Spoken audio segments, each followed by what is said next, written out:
تعالوا فرجيكم جوزيف شو عم يعمل. جوزيف عم بيقص الحشيش هون بالمكنة. سامعين هيدا صوت الضجة؟ ليكوا شايفين كيف هيك بيجي. هلا المكنة هيها شايفينها، هيدي الورا بيقص الحشيش، وهيدي الورا اللي بتكبس الحشيش، لانه بالشتوية من كتر برودة الارض بترفع الحشيش لفوق. بقى هيدي اللي وراه بتنزل الحشيش لتحت، شايفينها؟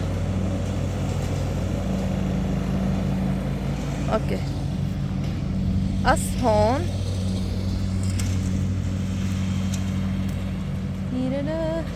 شايفينها؟ هيدي بيعبيها مي وبيقص الحشيش وبيكبسه لتحت، لانه الشتوية بتكون باردة.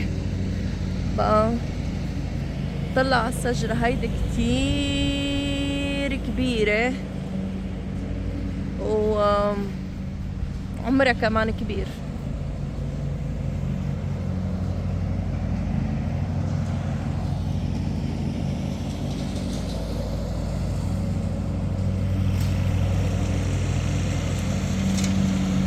مثل البراميل المي معبيه قلبه مي مشان يكون تقيل وينزل بالارض.